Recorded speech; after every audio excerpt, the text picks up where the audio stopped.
What's up, everybody? Welcome back. Back at it again with some super late night picks again because I'm horrible at time management. Like, I super suck at time management. So, that's my bad. Like, let's face it, I suck. Um, like, we're coming. Oh, damn. It's week 6. I haven't even made my picks. So, uh, well, at least I already know that, like, the Bucks won, and originally I did pick the Bucks to win. So, I'm already want to know on the week on that. So, that's a that's a check mark in the win column there. So, and I know that Philip is picking the Bucks. I know that he's gonna pick the Browns, and let's see, Packers. Where are you? We know that he's gonna pick the Packers. Um, so everybody else, I don't know who he's gonna pick. So yeah, this week actually starts the bye week for teams. So the Jets, Saints, Falcons, and the Niners are all on a bye this week. And so, um, yeah, um, yeah, I need Phillips picks so that I can clue you guys in on who he is picking for today, because it's midnight 30 on the East Coast for everybody that is now on the East, that's in the Eastern time zone.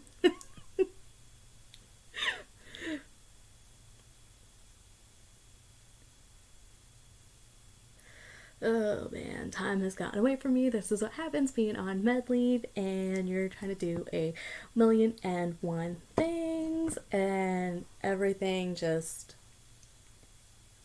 you know, kind of just all lumps together. But, um, yeah. So this week in fantasy, um, before Thursday night's game, I had done a significant amount of shuffling on my fantasy team. I dropped a bunch of players that I had from the Giants because I was just like, okay, they're either not performing well or they're injured or whatever the case. In this case, they were all injured. Go figure. Um, Saquon was one of them, but the way that we've got it in our league, like if they're on like the watch list or something like that, we can't actually drop them, so I just put them on my bench. Um, and then I dropped Shepard, Galladay, and who else did I have? I had like 4 Giants total. So I had Shep, Galladay, Saquon, somebody else. Anyway, I dropped the other 3, put Barkley on the bench. Um, I dropped Goff as my backup QB, picked up Heineke from Washington. Here, I'll tell you guys what I did.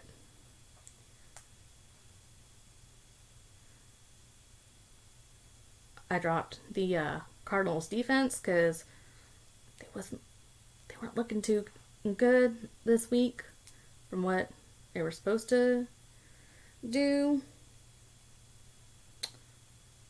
Oh, well, would you look at that? Saquon's ruled out for this week against the Rams. Yeah. Giants might be my team, but I don't think they're gonna win this one this week. So,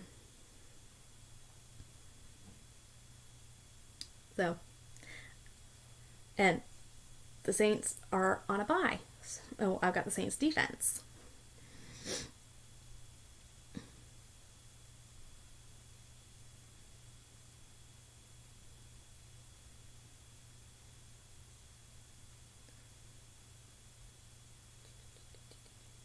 And ironically enough, the Pittsburgh defense is supposed to do better than the Cardinals. So we'll see what Pittsburgh does against Seattle. But I'm going against my friend's dad, and I was projected to lose going into Thursday night's game, even with all the changes that I had made. Still projected to lose. I had Antonio Brown and Leonard Fournette.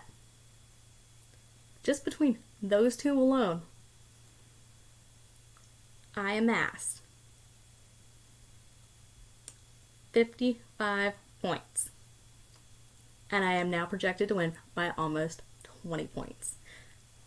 I'm not counting my chickens before they hatch. Because, well, I am still the only person in my fantasy league without a win. And it's gotta be a record or something. Because, well, I mean, granted, this is my first year ever playing fantasy football. I'm a rookie. I still don't know what I'm doing. I don't know if I'm doing things right, wrong. I mean, I don't know. Honestly. I watch the games. I watch the players. I don't study things the way that, everybody else does. But I know the players. I know the teams. I know who's good, who's and who's just like, no. So,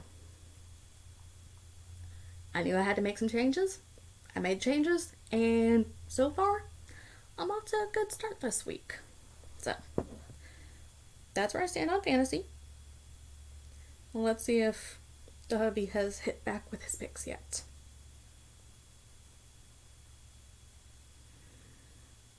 Okay, so he's gonna take Miami over the Dolphins. Oh, Miami over the Dolphins. Jeez, oh, peeps.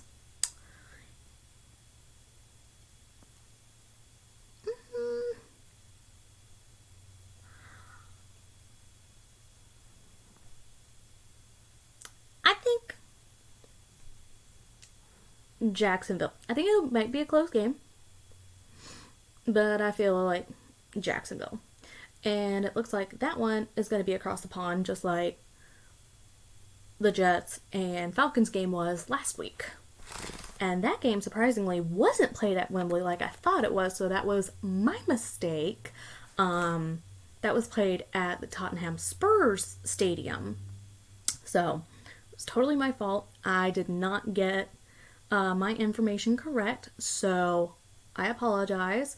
Usually, in the past, when they've played an NFL game overseas in England, they have played at Wembley Stadium. So I guess now what they're doing is they're kind of starting to spread the wealth around, because in Europe they have an abundance of soccer fields around. So now there's pretty much a lot of different bids that can go around to where, like, okay, you can play this game here, this game here, you know, we can open it up to having more games, you know, on the schedule played over in Europe.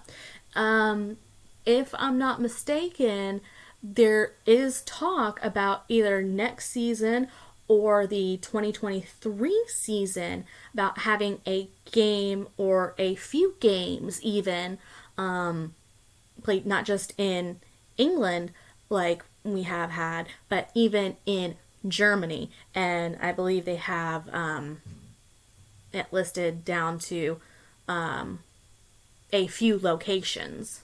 I don't believe they have disclosed those locations yet. I believe it's said that it is hoped to be announced during halftime of the Super Bowl this year. So definitely look out for that. Or we'll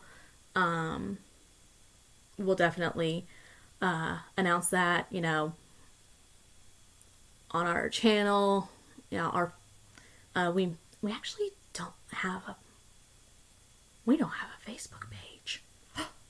Oh, I guess I just gotta make one then. Huh. Well then.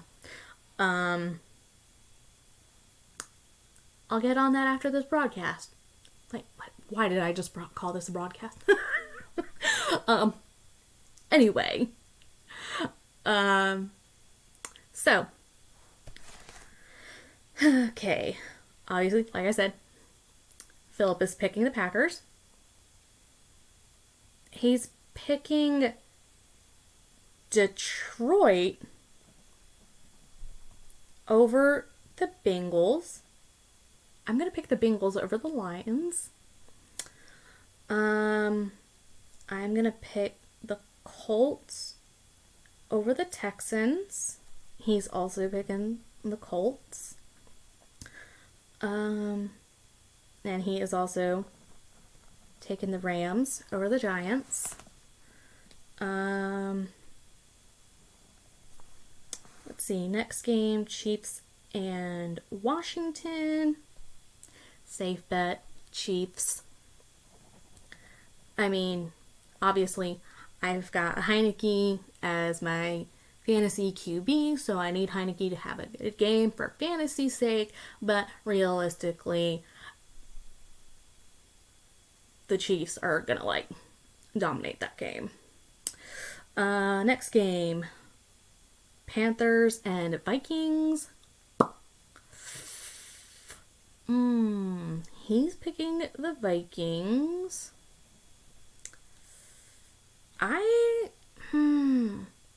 It was just announced today, or well, technically yesterday, that Christian McCaffrey is on IR and not going to be available at least for another 3 weeks. So we're looking at week 9 potentially before Christian McCaffrey is even going to be back.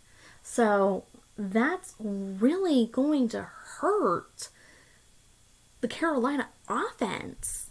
And, you know, when you've got an offense that really relies heavily on one guy, that really changes the tone and the tempo, you know, of the entire scheme. So I'm going to have to pick Minnesota just based on that alone. All right, next one. Chargers and Ravens. I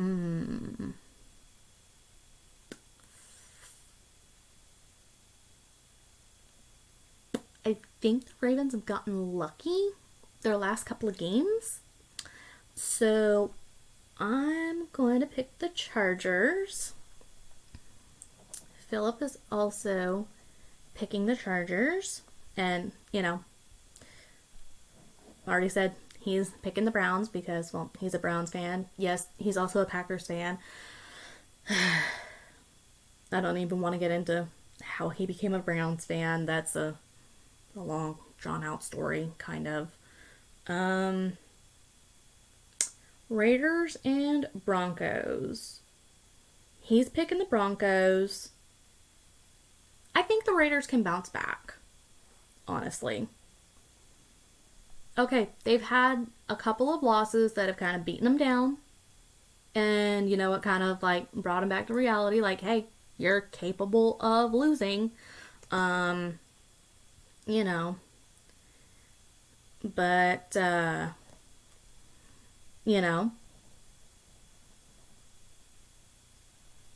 not everybody is the 1972, was it the 72 Dolphins? Whatever 70s team, the Dolphins. We all know it was the Dolphins because when the Patriots were trying to go undefeated, all the Dolphins fans became Giants fans just for that game so that the Patriots wouldn't go undefeated. And guess what? There's still no undefeated team.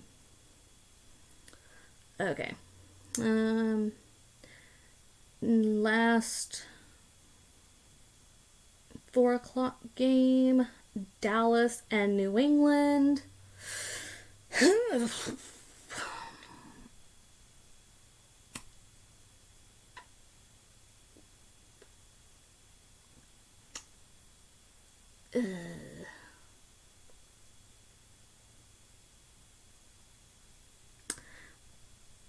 I'm gonna take New England. Just because there's just sometimes I just need to be petty and just not take a division rival.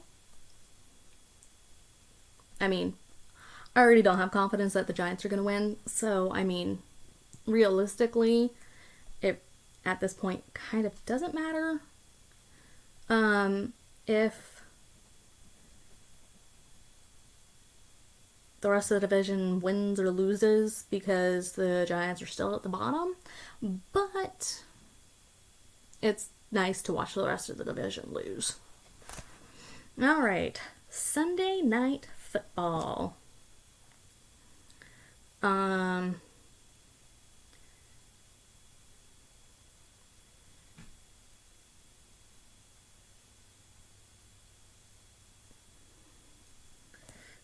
Seahawks and Steelers.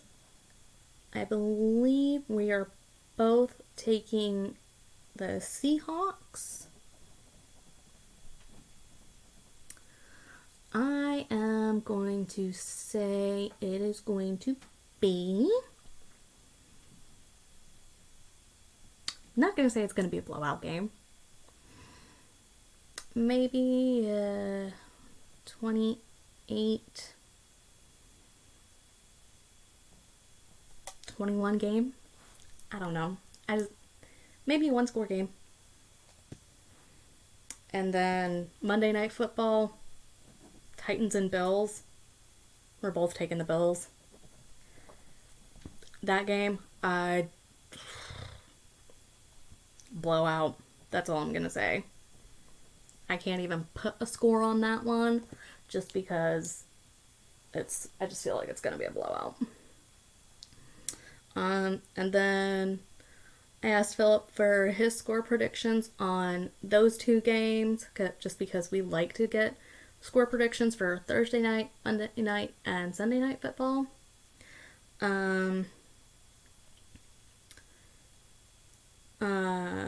Okay, Sunday night he's saying 24-10. And Monday night 42-22. So blowout.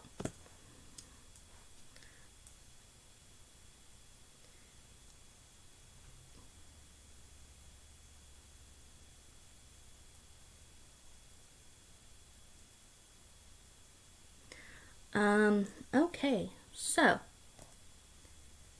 got caught up on that. The Giants are starting Daniel Jones for Sunday's game, I may not like the kid as our quarterback, but the way that he got hit, I don't agree. I think that he should rest. They should absolutely rest him for a week and let the backup start. That's just my opinion. And everybody else seems to have the same opinion. So, yeah. I mean, just look on Twitter. That's it all right there. Let's see. Actually, let's pull up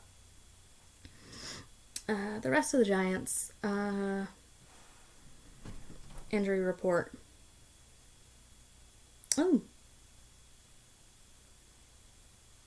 Oh, okay. Apparently things got nasty at the Ole Miss Tennessee game, which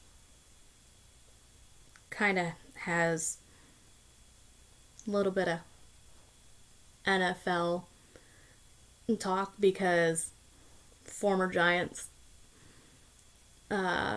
quarterback Eli Manning used to quarterback for Ole Miss, and former Hall of Fame quarterback Peyton Manning was quarterback for Tennessee. Obviously, they're brothers, and their college teams played each other. Ole Miss did win by 5, so but apparently Tennessee fans did not take the loss too kindly, and they decided, oh, we're just going to throw objects onto the field. And Lane Kiffin was hit by a golf ball. So, it's not very sportsmanlike, Tennessee fans. I mean, come on. Show some class. Don't be like Miami fans. That's all I gotta say about that.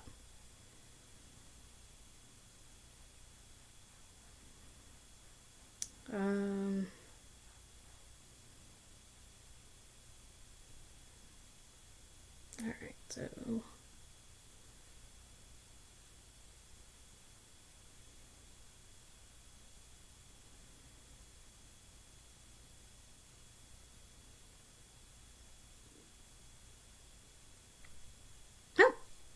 apparently, this is the third time in 5 seasons that the Rams and Giants are set to face each other.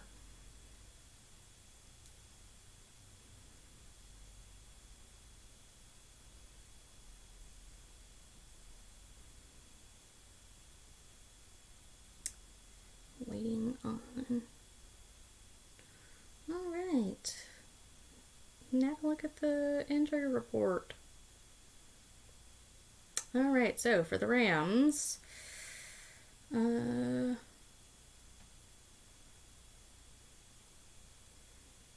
Darius Williams is the only one that has recently been placed on IR.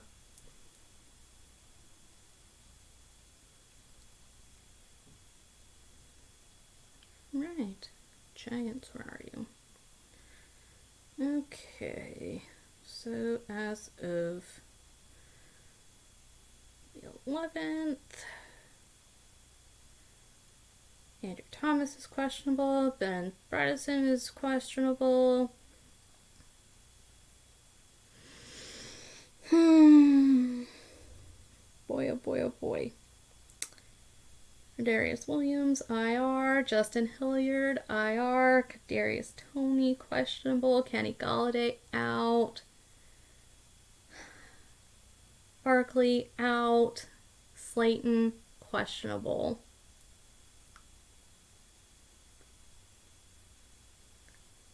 Oh, Slayton. That was the other one that I had on my fantasy league. Yeah.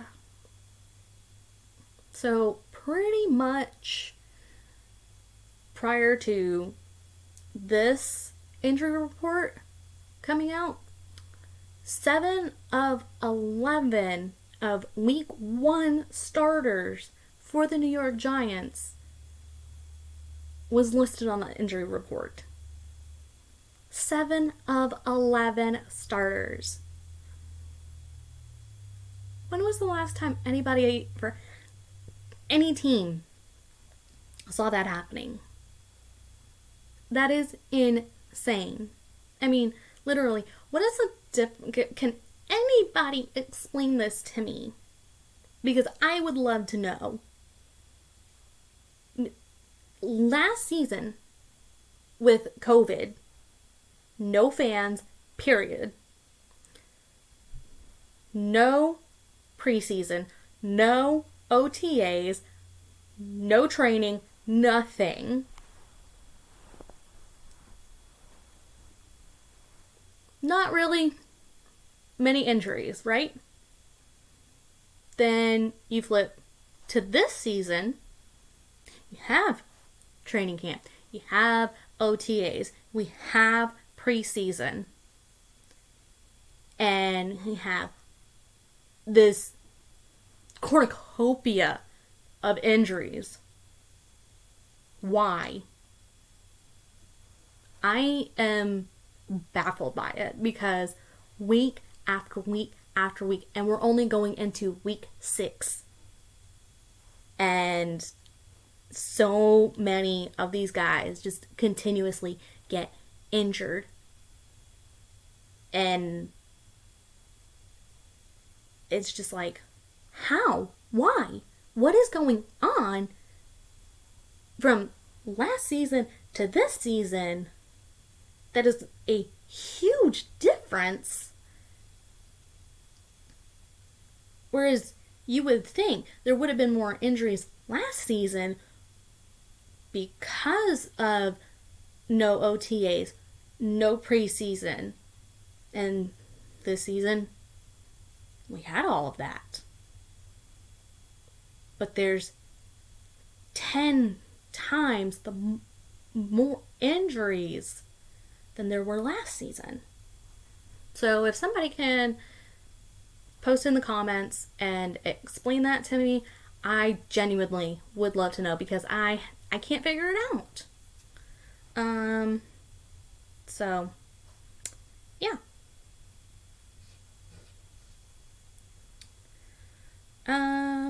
Okay.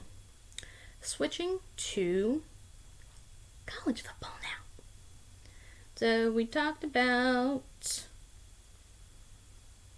Ole Miss and Tennessee, because that kind of tied into the NFL a little bit.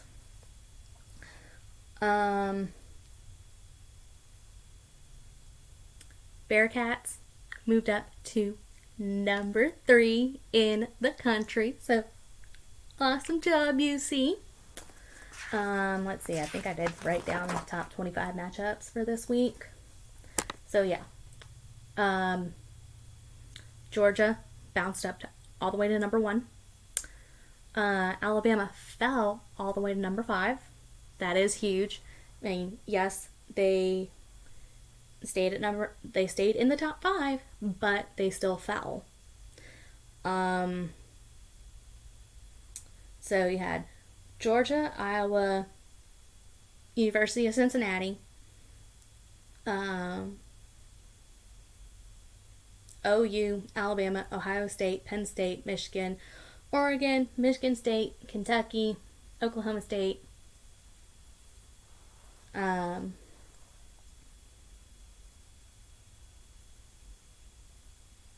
Let's see.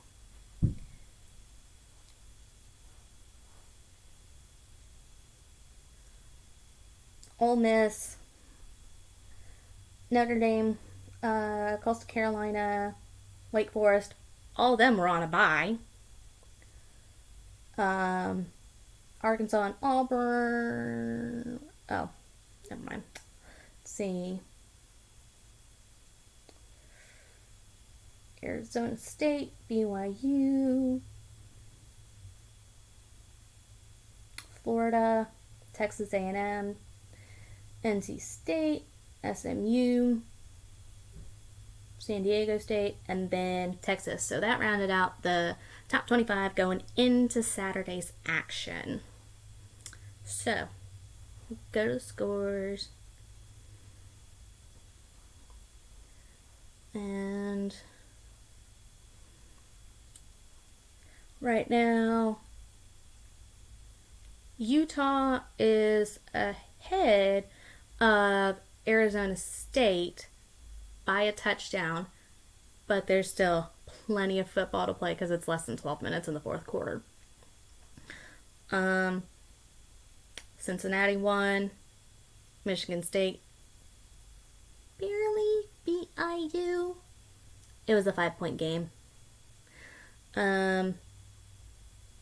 Oak State beat Texas. Auburn beat Arkansas.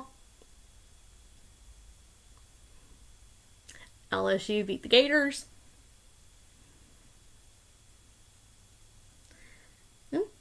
Texas A&M beat Missouri. Georgia beat Kentucky. Alright, those two were 6-0. Georgia's now 7-0. Kentucky 6-1. I don't think that's really gonna affect Kentucky too much. I mean, there was 1, 2, 3, 4, 5, 6, 7 teams that were on a bye. So, who knows?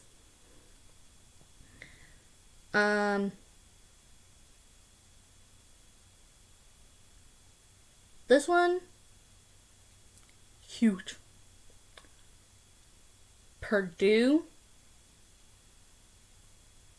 beat Iowa 24-7. The number 2 team in the country couldn't score more than 7 points against Purdue. Like, what?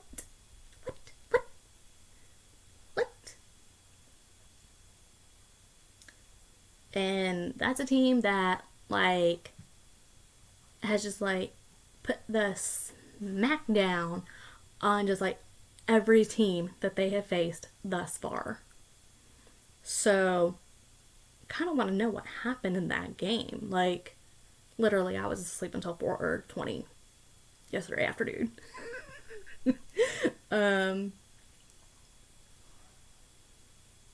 Okay, Baylor. Baylor beat BYU. I mean, okay, Alabama. We know you're pissed. They beat Mississippi State 49-9. Oklahoma, TCU. We already discussed the Ole Miss Tennessee game. And then NC State beating Boston College. No surprise there. Let's see. Baseball. So, Boston eliminated Tampa Bay. Atlanta eliminated Milwaukee.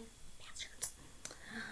Dodgers forced Game 5 and then ultimately eliminated San Francisco. Great. I have to deal with the Dodgers in the playoffs even longer. Lovely.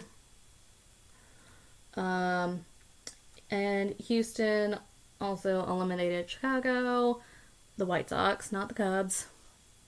So a lot of people tend to forget that there's 2 Chicago teams. So, yay.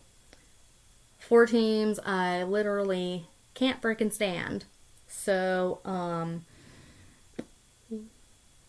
who's the lesser of 4 evils at that point? Like, seriously. Can't stand Boston because I'm a New York fan.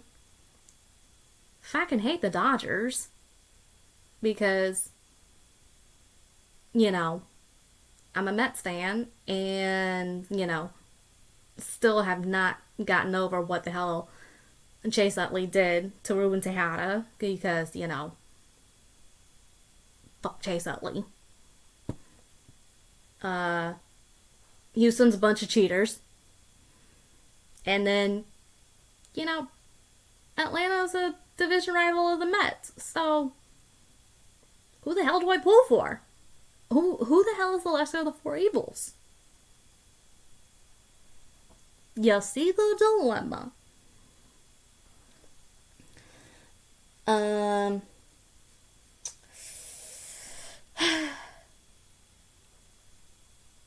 NBA comes back in 2 days. 2 days. I'm getting a little pissed that the Nets are probably going to have to play without Kyrie because, it's his choice to not be vaccinated. And, okay, New York has the vaccine mandate. That's fine. There's other places in the country that don't have a vaccine mandate. Why the fuck can't he play in the cities that don't have the vaccine mandate? I'm not going to get into that because then that'll get way too political. I don't want politics on my channel. So, I'm going to stop that right there. All I'm going to say is Kyrie's going to do what's best for him at the end of the day. He'll do what's best for him and his family. Other than that, go Nets.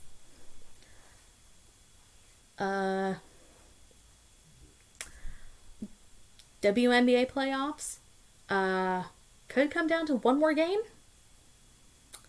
So, I believe the Chicago Sky are ahead 2-1. So, all they need is one more win. And they win the series. I did see a video that I shared on my personal Facebook page. Post-game conference that was shared by ESPN.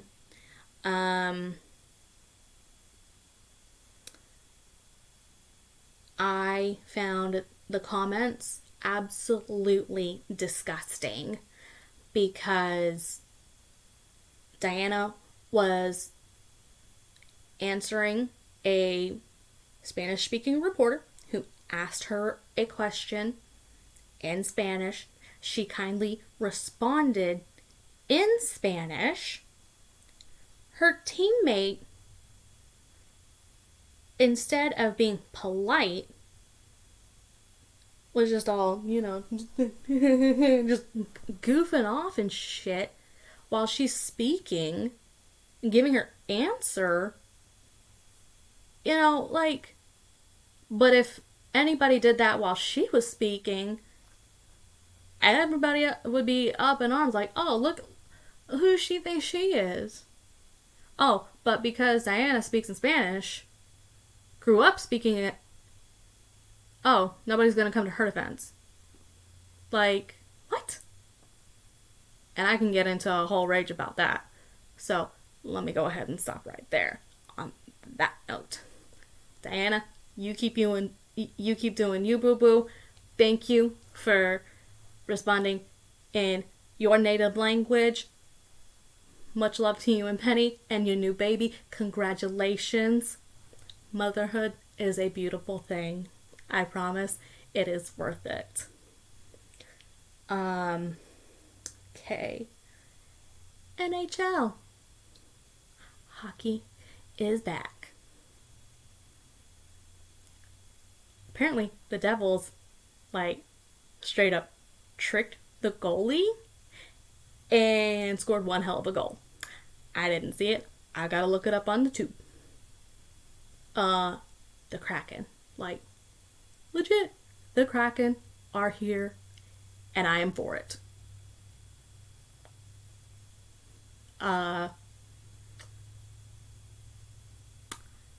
I haven't been able to catch any highlights of hockey yet.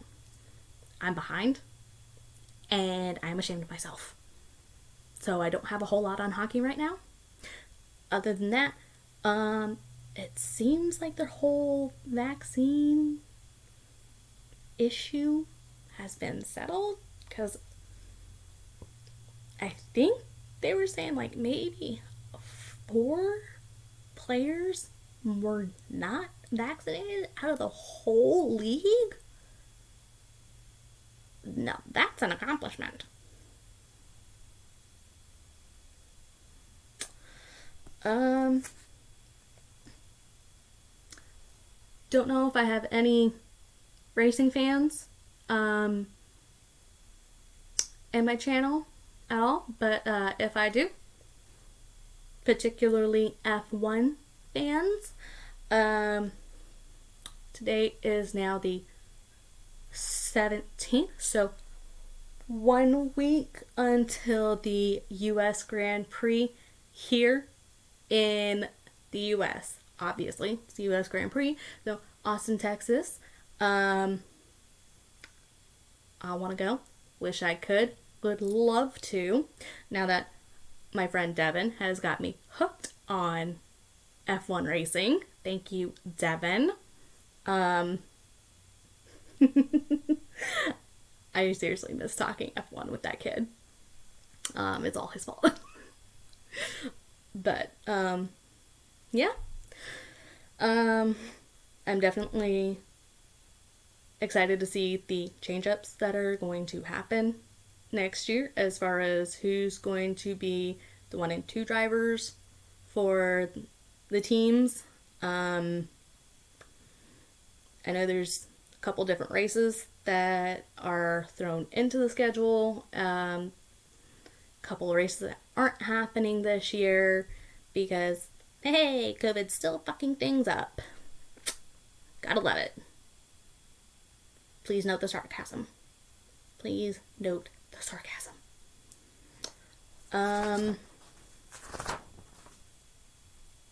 Yeah. So, I think that's all I've got. Back to baseball really quick though. The divisional round is over, so it has moved on to the championship round. So it is the Dodgers versus Atlanta and Houston versus Boston. So tell me in the comments who you think is going to move on to the World Series and how many games it will take. Will it be all 7 games in the World Series or not? Remember, World Series is best of 7, so comment below how many games you think the World Series will end in and who will win it and what 2 teams will make the World Series. Remember to hit that like button, subscribe, and share. I'll see you guys next time.